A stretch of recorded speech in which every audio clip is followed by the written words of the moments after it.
श्री राधे राधे। भक्तों, भगवान कितने कृपालु हैं, किस प्रकार से अपने प्रेमी भक्तों के साथ लीला करते हैं, ये बिना श्रद्धा वाले को समझ में नहीं आएगा। श्रद्धा यदि उच्च कोटि को हो तो ये समझ में भी आता है और भगवान लीला करने को तैयार हो जाते हैं। कल मैं आपको सुना रहा था कि जब मानस जी, जो कि गया प्रसाद जी संत महाराज के बेटे थे, रामायण की कथा करते थे, और उन्होंने जब कथा सुनाया शबरी मैया के बेर वाली कथा, कैसे राम जी ने खाया, तो उस समय चक्र जी के बगल में आकर के चपल कन्हाई ने उनके दाहिनी ओर बैठ करके उनका घुटना हिला करके कहा, बेरों की टोकरी की ओर उंगली दिखाकर, कि दादा मैं बेर खाऊंगा। पहले तो चक्र जी बोलते रहे कि चुपचाप मेरे पास सटा बैठा रहे, कथा के बीच में नहीं बोलते। वो चुप हो जाता था और 1-2 मिनट बाद फिर वही बात बोलता था। कौन बोलता था भक्तों? बाल कृष्ण कन्हू। कितने भोले, कितने कृपालु बन जाते हैं। बेर के लिए मचलते रहे और कथा में से उठ करके जा करके चक्र जी को अपने कमरे में जा करके कन्हू के लिए बेर जो ले गए थे दोनों मुट्ठी भर के, वो खिलानी पड़ी बेर उनको, और फिर सामने रख दिया, बोले खाता रह तू, मैं कथा में जा रहा हूँ, कथा श्रवण करना मुझे। ये आप कथा सुन रहे थे भक्तों। कितनी कृपालुता है प्रभु की, अपने भक्तों को ऐसे अनुभव कराते रहते हैं, और उनके जीवन में ऐसी झांकियां, ऐसी अनुभूतियां बहुत हुई हैं। प्रभु के नाम में भी अपार प्रेम था इनका। चैतन्य महाप्रभु की पंचशती के अवसर पर जब उनका जन्म हुए 500 वर्ष हो गए थे, तो 500 करोड़ भगवान नाम अर्पित कराया था उन्होंने। अपने प्रेमियों को, भक्तों को लगाया, अलग अलग जगह पर नाम लिखे गए। कभी चाकुलिया बिहार में पहुंच जाते थे, वहां चल रहा कार्यक्रम। छोटी छावनी श्री वृंदावन अयोध्या जी में, वहां भी नाम लेखन चल रहा था। सुखताल में, और इस तरह से बहुत जगह। और इसके लिए चक्र जी बहुत मनोयोग से लगते थे इस कार्यक्रम में। नाम लेखन में उनका अद्भुत योगदान था। जहां कहीं भी रहे, वहां कथाओं में, भागवत प्रतिष्ठा समारोह में, 1 महीने के उत्सव में, कथा से पूर्व और कथा के पश्चात सशक्त शैली में ऐसा प्रेरणाप्रद बोलते। केवल 5 मिनट को बोलते थे, लेकिन बड़े छटे चुने शब्द होते थे उनके, जिसके प्रभाव से श्रोताजन 150-200 कापियां प्रतिदिन ले जाते थे और लिख करके लाते थे, और इस कार्य में बहुत उनको आनंद आता था। प्रभु के नाम का लेखन करवाते थे। और अयोध्या जी जब जाते थे भक्तों ये, तो अयोध्या जी पहुंचते ही पहले कनक भवन बिहारी के दर्शन करते थे, कनक भवन जाते थे। और मैं आपको सुना चुका हूं, वहां पर एक बहुत महान रामायणी थे उन दिनों, मणि पर्वत के पास, राम कुमार दास जी रामायणी। चक्र जी के बड़े सच्चे मित्र थे, अटूट मित्रता थी दोनों लोगों में। अयोध्या वर्ष में एक बार जाते रहते, और रामायणी जी के प्रेम परवश उन्हीं के यहाँ रुका करते थे। मणि पर्वत के निकट ही उनका आश्रम था। सदा के नियम के अनुसार जिस जिस दिन अयोध्या पहुंचते, उसी दिन कनक भवन बिहारी सरकार के चरणों में प्रण सहित चरण वंदन करने अवश्य पहुंचते। और चक्र जी जब कनक बिहारी के पास सम्मुख पहुंचते थे तो कहते थे, पिताजी आपका बालक आ गया, मेरी प्रणत स्वीकार करें। जाते समय भी जाने वाले दिन आज्ञा लेकर के अवध धाम छोड़ते कि आपका अल्पज्ञ अबोध बालक काशी या वृंदावन जा रहा है। कभी काशी रहते, कभी वृंदावन रहते, कभी अयोध्या जी रहते, और कहते प्रभु से, कनक बिहारी जी से, कि अनुमति प्रदान करने की कृपा करें। अब उनकी एक बार की अयोध्या यात्रा की बात मैं आपको सुना रहा हूँ कि किस प्रकार से कनक बिहारी भगवान इनको इतना ज्यादा मानते थे, वो आप सुनिए। एक बार वो अयोध्या जी पहुंचे ही थे, सामान रख करके कनक भवन जाने को तैयार, तो राम कुमार दास जी महाराज ने कहा कि कृपया अभी रुक जाइए, हम भी चल रहे हैं। इस प्रकार साथ चलने की प्रतीक्षा में रात्रि हो गई और ऐसी घनघोर मूसलाधार वर्षा आरंभ हुई जो रात 10 बजे तक रुकी ही नहीं। ये चक्र जी के जीवन में पहली बार ऐसा हुआ था कि वे उसी दिन अपने पिताश्री के दर्शन एवं चरण वंदना करने नहीं पहुंच पाए। पिताश्री कहते थे वो कनक बिहारी जी को, और नहीं पहुंच पाए दर्शन करने उसी दिन जिस दिन गए थे वहां। उन्हें खेद, व्याकुलता, कुलाहट, असीम छटपटाहट हुई और मन ही मन मूक रूप से अपनी मनोव्यथा निवेदित करते रहे। भगवान श्री राम जी से, जो कनक भवन बिहारी हैं, उनसे कहते रहे चक्र जी, पिताजी आपका शिशु आज दर्शन को नहीं आ सका, मैं कितना निष्ठुर, अल्पज्ञ, अकृतज्ञ निकला।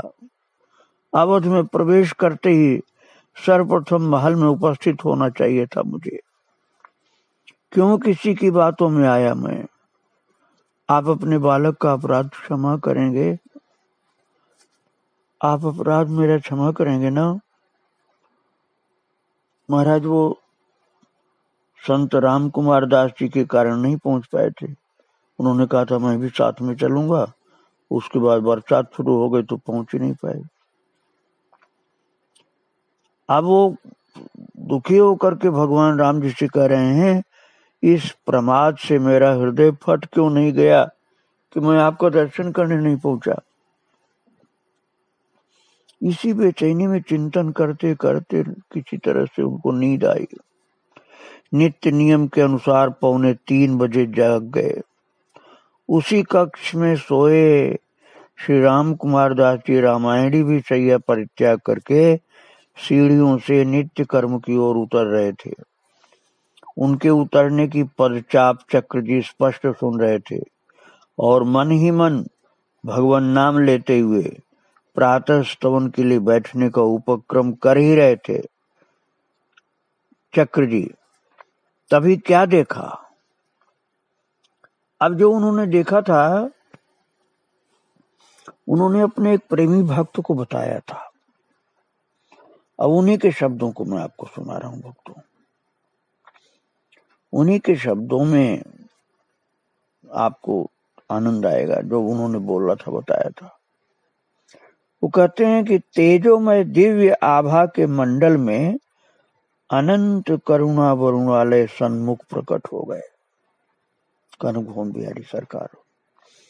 नवीन नीरद श्याम विद्युत वसन द्विभुज प्रशांत पद्मलोचन प्रसन्न वदन परात्पर पुरुष रघुवंश भूषण श्री रघुनाथ जी, मेरे पिताश्री, और राम जी को पिताश्री कहते थे ना अयोध्या जी में, तो कह रहे हैं कि मेरे पिताश्री सस्मित करुणा बारी से सिंचित करते हुए कृपा पूर्ण नेत्रों से अपने इस अबोध बालक की ओर निहार रहे हैं।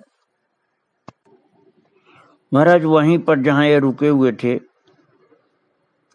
मणि पर्वत के पास, राम कुमार दास जी के यहाँ, वहीं सुबह सुबह इनको दर्शन कनक बिहारी जी का हो गया।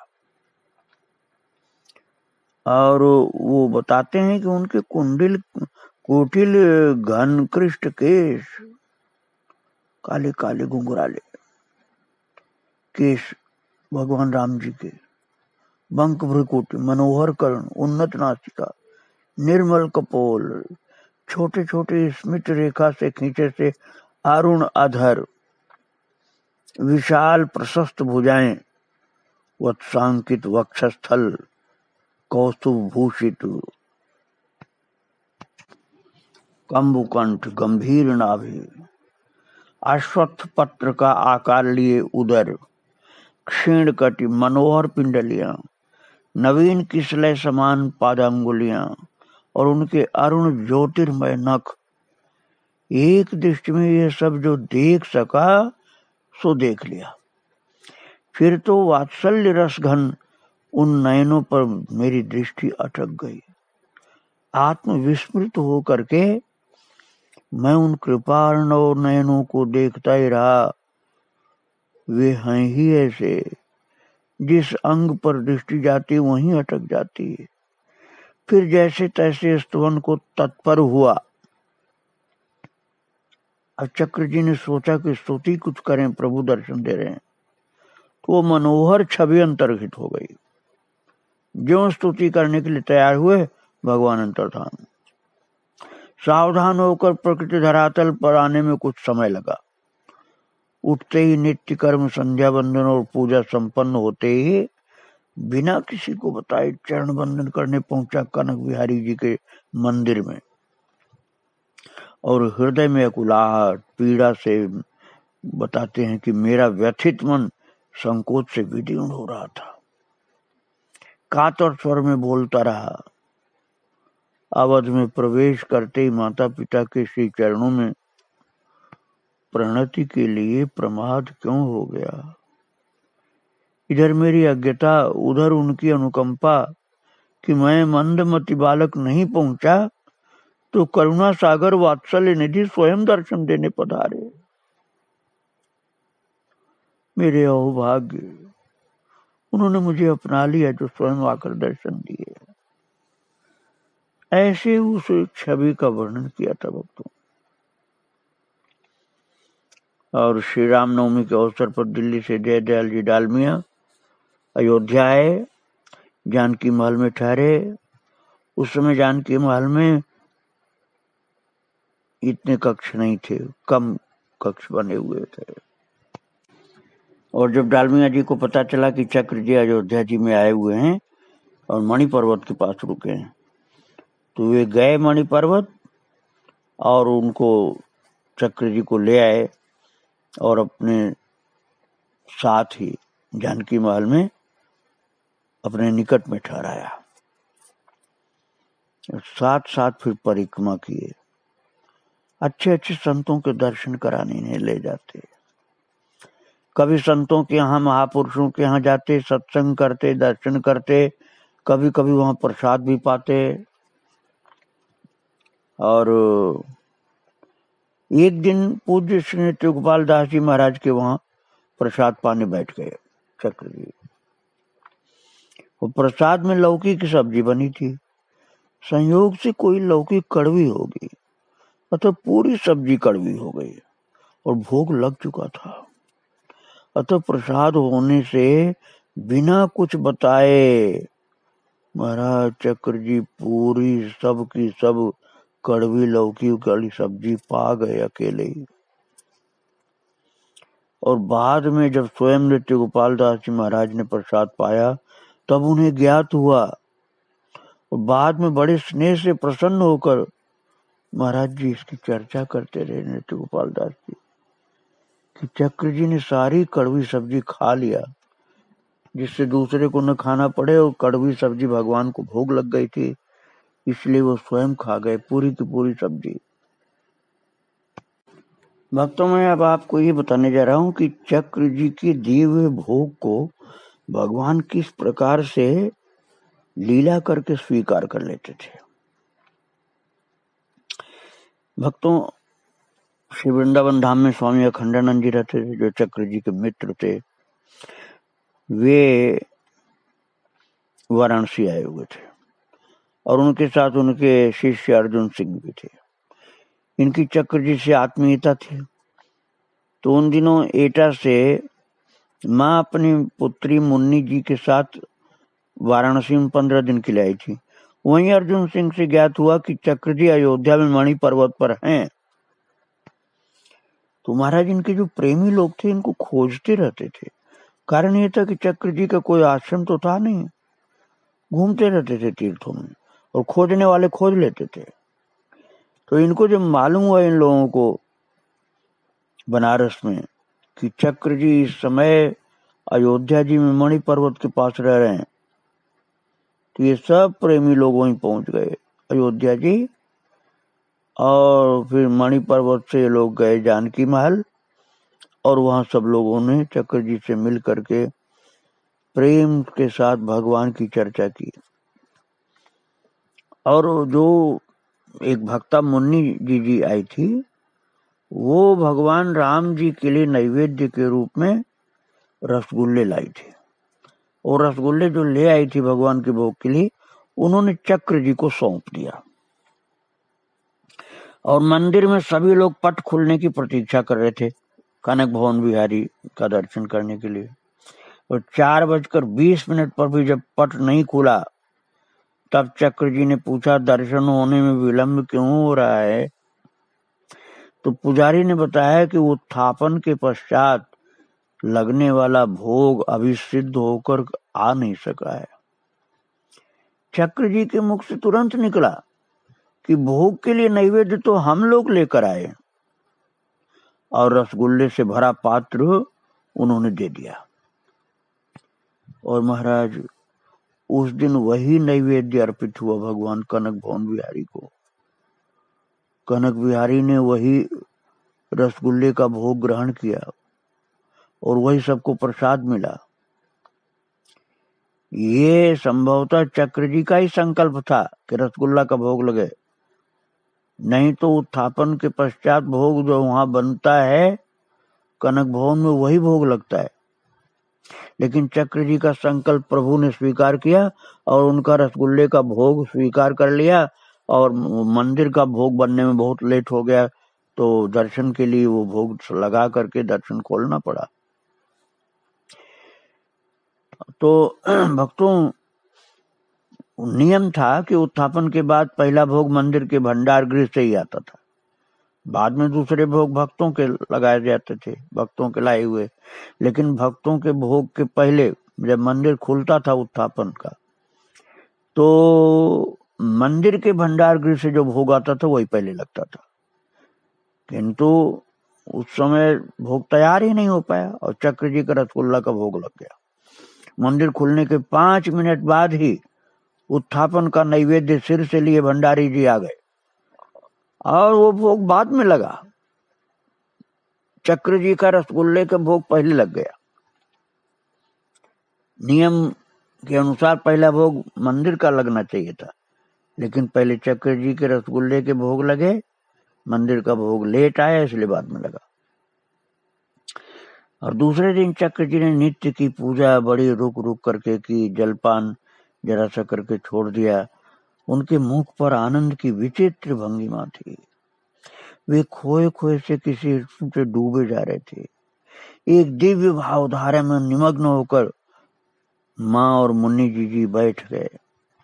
भाव प्रशमित होने पर जाने का संकेत किया। तब तो मुन्नी जी का अंतर्मन उनकी दिव्य अनुभूतियों को जानने को अकुला उठा। स्पष्ट लग रहा था कि उनकी सहज स्थिति नहीं है, कोई न कोई विशेष बात है जरूर। अवश्य ही रघुनाथ जी ने आज कोई अलौकिक कृपा की है। अब वास्तविकता कैसे ज्ञात हो, इस लालसा को मन में सजाए हुए दोनों लोग बैठे रहे और मन का दैन्य भाव और हृदय की तीव्र अभिलाषा देखकर बैठे रहने की अनुमति से कृतार्थ करते हुए उनकी मधुर स्निग्ध किंतु स्वरभंग वाणी फूट पड़ी। देख, रघुवंश में उत्पन्न होने के कारण मैं राघवेंद्र का शिष्य हूँ। अब देखिए भक्तों, ये भगवान से संबंध भक्त लोग कैसे जोड़ के रखते हैं। तो चक्र जी बतला रहे हैं उन भक्तों को अपने विषय में कि मैं राम जी के वंश का क्षत्रिय हूं। वो बोले कि रघुवंश में उत्पन्न होने के कारण मैं राघवेंद्र का शिशु हूं। हम अपने संबंध को जितनी दृढ़ता से मानेंगे दूसरी ओर से उतनी दृढ़ता आ पाएंगे। ये सत्य है और विश्वास भी है। किंतु मन में ललक थी, उनकी ओर से स्वीकृत की। और चक्र जी ने कहा, आज मेरे पिताजी ने मेरी साध पूरी कर दी। मैंने कक्ष में प्रातः 2:45 बजे शैया पर बैठा स्तोन कर रहा था, तभी अनायास उनका दिव्य दर्शन प्राप्त किया था। और चक्र जी भाव विभोर बताए जा रहे थे कि प्रातः जब मुझे ब्रह्म मुहूर्त में प्रभु का दर्शन प्रत्यक्ष मिला तो उनके दिव्य प्रकाश से कक्ष आलोकित हो उठा। एक अलौकिक सुगंध से सारा वातावरण महकने लगा। स्वयं सर्वेश्वर साकेताधीश मेरे सम्मुख प्रकट हो गए। उन्होंने अपनी अमृत वर्षिणी वाणी में स्पष्ट कहा, तुम्हारी अम्बा तुमसे ही अपेक्षा करती हैं कि तुम एक रूप से सदा साकेत में बने रहो। महाराज कितना प्रेम भगवान करते थे इनको। स्वयं भगवान कनक बिहारी जी ने कहा इनसे दर्शन देकर कि तुम्हारी अम्बा अर्थात जानकी माता, तुम्हारी अम्बा ये अपेक्षा करती हैं कि तुम एक रूप से सदा साकेत में बने रहो। उन संकोची नाथ से इससे अधिक स्पष्ट कहने की आशा नहीं की जा सकती थी। पराम्बा की अनुकंपा से चक्र जी कहते हैं, मैं साकेताधीश का राजकुमार बन गया। मैंने मस्तक झुकाकर श्री चरणों पर धर दिया और उनके वरद हस्त रखते ही मैं तो परमानंद सागर में निमग्न हो गया।